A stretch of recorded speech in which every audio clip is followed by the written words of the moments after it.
Dear Jamay, magandang araw sa inyong lahat mga kakonfesyon. Ako si Ruel. Sa edad kong 40 taon, marami na akong nakitang hirap. Pero wala nang masihirap pa sa pakiramdam na ang taong pinagkatiwalaan mo ng buong buhay mo ay ang siya ring dudurog sa iyong pagkatao.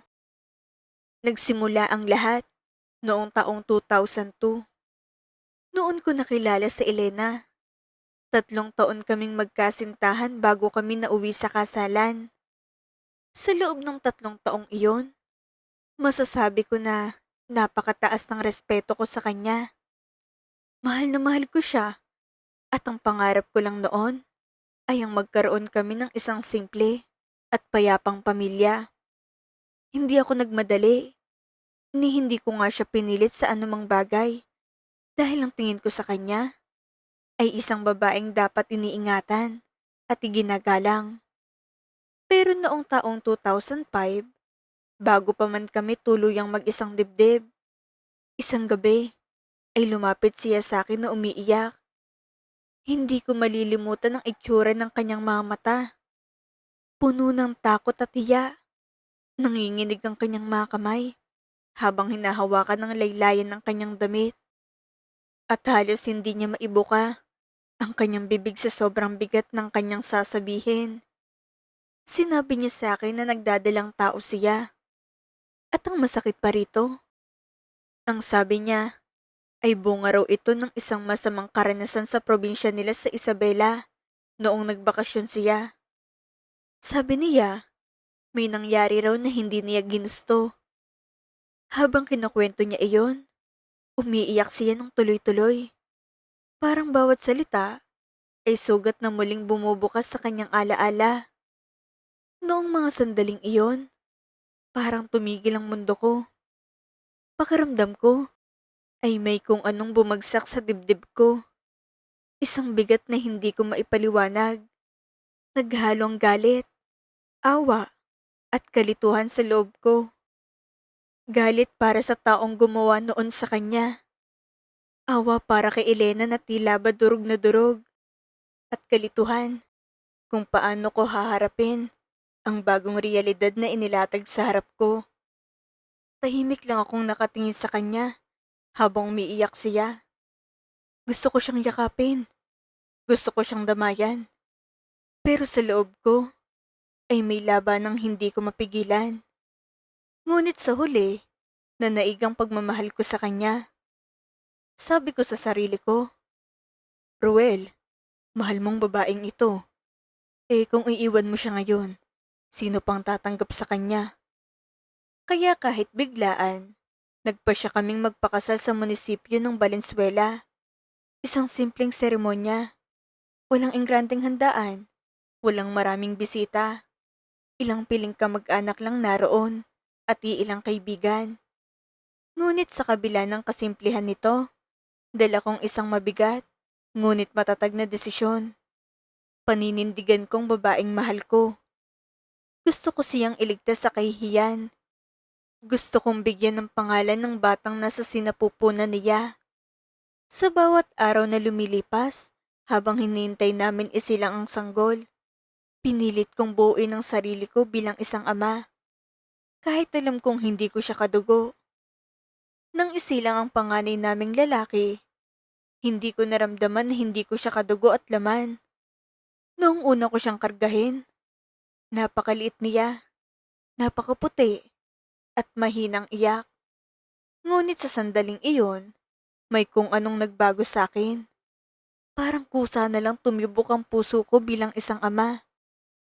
Pinangalanan ko siyang akin, inalagaan ko siya, at minahal bilang tunay na anak. Akong nagpupuyat kapag siya'y umiiyak sa gabi. Akong nagpapalit ng kanyang lampin. At ako rin ang unang nagturo sa kanya kung paano tumayo at maglakad. Sa bawat ngiti niya, parang nabuburang lahat ng sakit na pinagdaanan namin. Pagkalipas ng 1 taon, biniyayaan naman kami ng isang anak na babae. Ang tunay kong dugo at laman. Noong isinilang siya, ramdam kong kakaibang saya. Pero hindi ito nakalamang sa pagmamahal ko sa panganay ko. Para sa akin, pareho silang mahalaga. Pareho silang bahagi ng puso ko. Pero alam nyo, Miss Jamay, kahit kailan, ay hindi ko ipinaramdam sa panganay ko na may pagkakaiba sila. Pareho silang itinuring ko na anak. Pareho kong binigyan ng oras, atensyon, at pagmamahal. Kung may laruan ng isa, meron din ng isa. Kung may yakap ang isa, may yakap din ng isa. Para sa akin, silang dalawang buhay ko. Silang dahilan kung bakit ako nagsisikap araw-araw. Silang nagbibigay sa akin ng lakas para harapin ang bawat hamon ng buhay. Akala ko, sapat ng pagmamahal ko para maging maayos ang lahat. Akala ko, ang sakripisyo ko sa simula ay magbubunga ng isang tapat na pagsasama. Pero doon pala ako nagkamali. Lumipas ang mga taon. Noong 2010, napagkasunduan na mag-abroad si Elena. Mahirap ang buhay at gusto naming makapag-ipon para sa kinabukasan ng mga bata. Namasukan siya bilang domestic helper sa Singapore. Masakit sa akin ang mawalay sa kanya. Pero tiniis ko. Akong naiwan sa mga bata habang nagtatrabaho rin ako dito sa Pilipinas. Sa mga panahong iyon, araw-araw ay tila isang mahabang laban. Gigising ako ng maaga para ihandang almusal ng mga bata. Magluluto ng itlog, magsasaing, at sisiguraduhing maayos ang kanilang baon bago pumasok sa paaralan. Ako rin ang naghahatid sundo sa kanila. Kahit minsan, ay huli na ako sa trabaho. Sa gabi, kapag tahimik ng bahay at tulog na sila, doon ko lang nararamdaman ang bigat ng lungkot. Hawak ko ang cellphone ko, naghihintay ng tawag ni Elena. Kapag tumatawag siya, pilit kong pinapakita na matatag ako. Kinukumusta ko siya. Tinatanong kung kumain na ba siya, kung okay bang amo niya. Ngunit sa bawat tawag ko, ramdam kong distansya. Hindi lang sa lugar, kundi pati sa emosyon. Pero pinili kong huwag pagdudahan. Pinili kong magtiwala. Pero noong 2012, noong umuwi na siya matapos ang kanyang kontrata, may dala siyang balitang muling nagpaguho sa aking mundo. 3 buwan siyang buntis. At ang ama, isang banyaga na nakilala niya raw doon. Hindi ko maipaliwanag ang sakit. Parang sinasaksak ang puso ko habang nakatingin sa kanya na humihingi ng tawad. Nanginginig ang kanyang boses, umiiyak, at paulit-ulit na sinasabing nagkamali lang siya. Habang ako, parang nawalan ng lakas ang buong katawan ko. Hindi ko alam kung sisigaw ba ako. Iiyak o lalayo. Nakaupo na lang ako sa tabi ng kalsada noon. Napahawak sa ulo. Dumadaan ng mga sasakyan. May mga taong napapatingin sa akin. Pero wala na akong pakialam. Pakiramdam ko, ako na lang natira sa mundong iyon. Usak, pagod, at walang kasagutan sa mga tanong sa isip ko. Panginoon, bakit? Tanong ko. Binigay ko naman ang lahat ah. Pinatawad ko na siya noon. Bakit na ulit pa? Pero sa kabila ng lahat, umuwi ako. Tinignan kong mga anak ko. Ang panganay kong lalaki na masiglang sumalubong sa akin. At ang bunso kong babae na mahigpit akong niyakap. Sa mga sandaling iyon, napagtanto ko na hindi lang akong nasasaktan. May mga batang umaasa sa akin. Tinignan ko sa Elena. Nakayuko siya. Hindi makatingin sa akin. Puno ng pagsisisi ang kanyang muka. Sa kabila ng galit at sakit, nanaig pa rin ang awa ko. Inunawa ko na baka nga dahil sa layo namin sa isa't isa, naging marupok siya. Pinili kong lunukin ang pride ko para sa kapakanan ng pamilya. Tinanggap ko siyang muli. Tinanggap kong batang isinilang niya. Isang batang napakagwapo. maputi, at halatang may dugong dayuhan. Noong una ko siyang makita, may sandaling nag-atubili ang puso ko. Pero nang umiyak siya at mahawakan ko, kusang nawalang pag-aalinlangan. Isa na naman siyang batang walang kasalanan at hindi ko kayang itaboy iyon. Naririnig kong bulungan ng mga kapitbahay. Kapag dumadaan ako sa kanto, may mga matang nakatingin, may mga bibig na nagbubulungan. Sinasabi nila na masyado raw akong tanga, na pinapatungan na raw ako ng dumi sa ulo ng asawa ko, pero sige pa rin ako. May mga pagkakataon na gusto kong sumagot, ipagtanggol ang sarili ko, pero pinili kong manahimik. Pinikit kong aking mga mata, bingi-bingihan. Ang mahalaga sa akin, buo ang pamilya. Akala ko, iyon ang huli. Pero noong 2015, matapos ang isa pang kontrata niya sa ibang bansa, muling naulit ang bangungot. Umuwi siyang muli na 4 na buwang buntis. Pagbukas pa lang ng pinto, may kung anong kakaiba na agad akong naramdaman. Hindi ko maipaliwanag, pero parang may malamig na hangin na dumaan sa pagitan naming dalawa. Ang sabi niya, ginalaw raw siya ng amo niyang Chino. Noong tinanong ko kung nagreklamo ba siya, nagagalit siya, tumataas ang boses niya, umiiyak, at sinasabing hindi ko raw naiintindihan ang takot na nararamdaman niya. Takot daw siya, takot mawalan ng trabaho, takot mapahamak. Pero habang tumatagal, napapansin kong makilos niya. Kapag hawak niya ang kanyang cellphone, palihim siyang ngumingiti. May mga tawag sa 10 oras ng gabi, at kapag tinatanong ko kung sino iyon, nagagalit siya o kaya'y biglang pinapatay ang tawag. May mga pagkakataon ding naririnig ko siyang nagsasalita ng halong Ingles at ibang lengguwahe na hindi ko maintindihan. Doon ko naramdaman na niloloko na talaga ako ng harap-harapan. Hindi na ito aksidente. Hindi na ito bunga ng pagkakamali. Unti-unting nabubuksan ng mga mata ko sa katotohanan na pilit kong tinatakasan. Pero anong magagawa ko? May mga bata na kailangang kumain. May mga bata na kailangang may nanay. Tuwing gabi, habang tinitignan ko silang natutulog, pinipilit kong maging matatag. Kahit ako'y durog na, kailangan kong bumangon para sa kanila. Kaya kahit durog ng pagkatao ko, inalagaan ko pa rin siya hanggang sa isilang ang pang-4 na bata. Isang batang singkit at maputi. Mahal ko na rin siya agad pagkakita ko pa lang sa kanya. Noong 2016, napagtanto ko na hindi na pwedeng si Elenang aalis. Sabi ko sa sarili ko, ako naman ang lalayo para mabantayan kong pamilya ko mula sa malayo at hindi na siya matukso pang muli. Hindi naging madali ang desisyong iyon. Ilang gabi akong hindi nakatulog. Paulit-ulit na iniisip kung tama bang gagawin ko. Sa huli, nanaigang responsibilidad ko bilang ama. Akong dapat magsakripisyo. Akong dapat magdala ng bigat. Nag-apply ako bilang heavy equipment mechanic sa Qatar. Dumaan ako sa mahabang proseso. Medical, interviews, at training.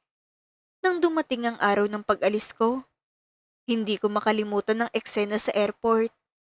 Mahigpit akong niyakap ng mga anak ko. Ang bunso, halos ayaw bumitaw sa aking leeg. Si Elena, tahimik lang, pero kita kong lungkot sa kanyang mga mata. Umarahil, ay iyon ang gusto kong paniwalaan noon. Pagdating ko sa Qatar, agad akong sumabak sa trabaho. Maayos naman ang trabaho ko roon, pero hindi biro ang pagod. Ilang oras sa ilalim ng matinding init, napapalibutan ng alikabok at ingay ng mga makina. Pero sa bawat patak ng pawis, iniisip kong mga anak ko. Silang dahilan kung bakit ako nagpapatuloy. Masipag ako dahil ang tanging iniisip ko ay ang 4 na batang naghihintay sa akin sa Batangas. Tuwing sahod, Halos kalahati ay agad kong ipinapadala sa kanila. Sa gabi, kahit pagod na ako, tumatawag pa rin ako sa kanila. Pinapakinggan ko ang kwento ng bawat isa. Kung anong nangyari sa school, kung anong gusto nilang bilhin ko pag uwi ko. Every 2 years, umuwi ako. At sa tuwing uuwi ako, sinisigurado kong sulit ang bawat sandali. Dinadala ko sila sa mall, sa dagat, o kahit simpleng kainan lang. Kapag magkakasama kami, parang walang problema. Parang buo kami. Pag uwi ko, parang okay naman ang lahat. Masayang pamilya na ibibigay kong lahat ng kailangan nila. Nakikita ko si Elena na abala sa bahay, inaalagaan ng mga bata. Sa mga sandaling iyon, pinipilit kong kalimutan ng lahat ng nakaraan. Ang akala ko talaga, natuto na siya. Akala ko, ang paglayo kong solusyon para maging matino na siya. Hanggang sa dumating ang buwan ng Mayo, taong 2023. May isang kasamahan ako sa trabaho, si Marlon. Malapit kami sa isa't isa, magkasabay kumain, magkwentuhan tuwing break, at minsan ay nagiging sandalan pa sa lungkot ng pagiging malayo sa pamilya. Umuwi siya ng Pilipinas para magbakasyon. Dahil taga Valenzuela siya at malapit lang kami sa Santa Rosa, Laguna noon, kung saan kami lumipat. Pinakiusapan ko siyang dalhan ng mga pasalubong ang pamilya ko.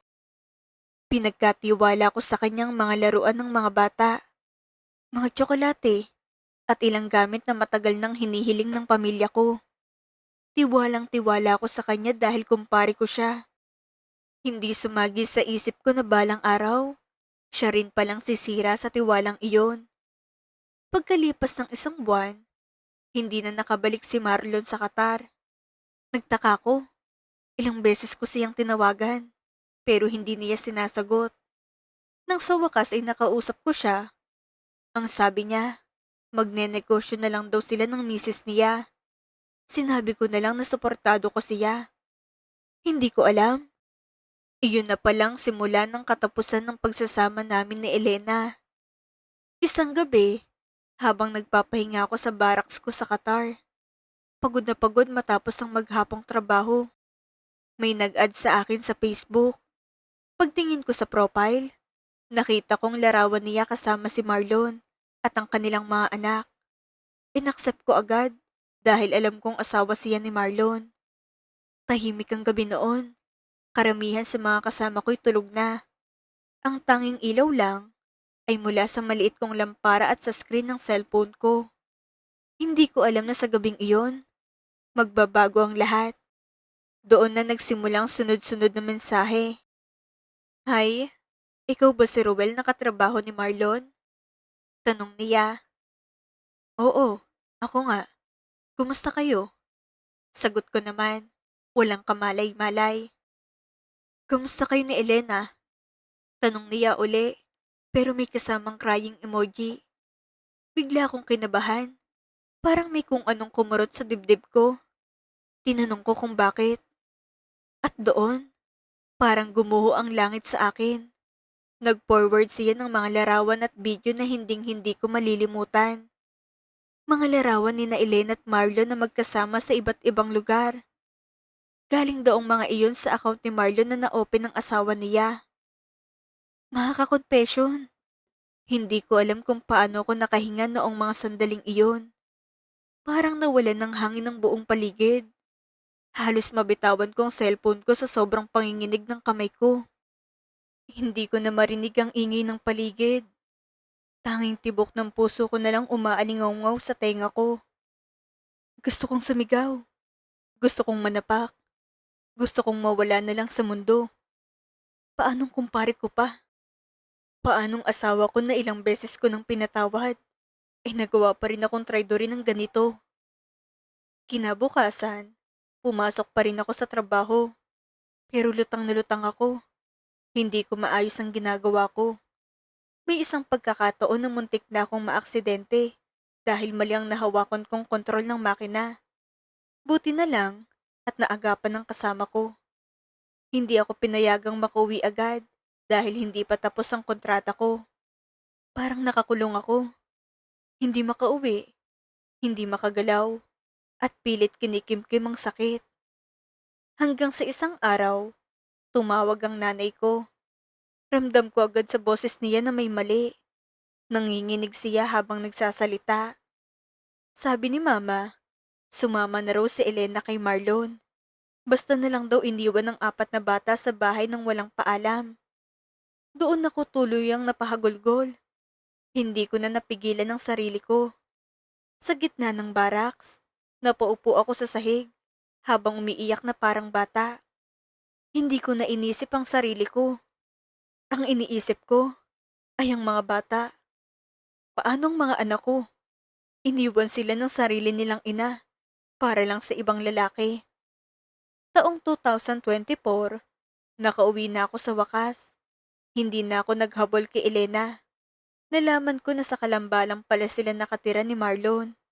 At ang masakit pa, buntis na naman si Elena sa anak ni Marlon. Ang asawa ni Marlon ang palaging nagbabalita sa akin. Gusto niya sanang magsanib puwersa kami para kasuhan ng dalawa. Sa bawat mensaheng natatanggap ko mula sa kanya, ramdam kong parehong sakit na pinagdadaanan namin. May mga sandali na gusto kong pumatol. Gusto kong ipaglaban ng hustisya. Pero sa bawat pagkakataon, naiisip ko ang mga bata. Pero sabi ko, huwag na. Ayoko na ng gulo. Ayoko nang madamay pang mga bata sa ingay ng korte. Gusto ko na lang mag-move on.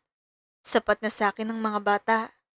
Kung hindi siya magbabago, kahit anong kasong gawin ko, ganoon pa rin siya. Sa halip na maghabol, pinili kong magsimula muli. Unti-unti kong binuo ang sarili ko mula sa mga pirasong iniwan ng nakaraan. Nagtayo ako ng isang maliit na fabrication shop dito sa amin. Hindi man ito kalakihan, pero bawat bakal na hinahawakan ko, bawat welding na ginagawa ko, pakiramdam ko ay unti-unti nang binubuo ang bagong buhay namin. Ang swerte ko dahil nandiyan ang mga magulang at kapatid ko na laging nakasuporta. Sa tuwing napapagod ako, silang sumasalo sa mga bata. Silang nagpapaalala sa akin na hindi ako nag-iisa. Kahit alam nila na ang 2 bunso ay hindi ko tunay na dugo. Mahal na mahal nilang mga bata. Walang pinipili. Walang kinikilingan. Pero hindi pa pala doon natatapos ang lahat. Isang hapon, noong susunduin ko ng mga bata sa paaralan, laking gulat ko nang malaman kong wala ang bunso kong si Nico. Bigla akong kinabahan. Parang may kung anong kumurot sa dibdib ko. Sabi ng teacher, sinunduro ng nanay dahil may emergency. Nagpantig ang tenga ko. Parang kumulo ang dugo ko sa galit at takot. Wala siyang karapatan na kunin ang bata nang walang paalam. Hindi ako mapakali. Agad akong humingi ng tulong sa pulis. Nanginginig ang mga kamay ko habang nagpapaliwanag sa kanila ng sitwasyon. Pinuntahan namin ang tinitirhan nila sa Kalamba. Sa biyahe pa lang, hindi na ako mapakali. Nagkaroon ng malaking komosyon. Nagtaasan ng boses, nagkagulong paligid, at nagtipon ng mga kapitbahay para makiisyoso. Doon ko nakita si Elena. Tila ibang tao na. Hindi ng babaeng minahal ko noon. Isinisigaw ni Elena sa harap ng mga pulis na wala raw kong karapatan dahil hindi ko naman daw anak si Nico, na hindi ko raw siya dugo at laman. Masakit, Miss Jamie, na marinig iyon sa harap ng maraming tao. Parang pinilas muli ang puso ko sa mga salitang iyon. Pero hindi ako nagpatinag. Huminga ako ng malalim at pinilit kong maging matatag. Hindi ito tungkol sa dugo. Hindi ito tungkol sa pride. Ito ay tungkol sa bata. Dahil nasa pangalan ko ang bata, at dahil sa harap ng mga otoridad, ay ako at ang aking pamilyang pinili ni Nico na makasama. Nakuha kong kustodiya. Sa gitna ng kaguluhan, hinawakan ko siya. Nangingiyak-ngiyak siya, pero mahigpit ang kapit niya sa akin. Si Nico mismo. Sa edad na 8 taon, ang nagsabi, "Gusto ko kay Papa. Doon ako sa mga kapatid ko." Sa mga salitang iyon, parang natunaw ang lahat ng sakit na matagal kong kinikimkim. Nalaman ko rin ang totoong dahilan kung bakit niya kinukuha si Nico.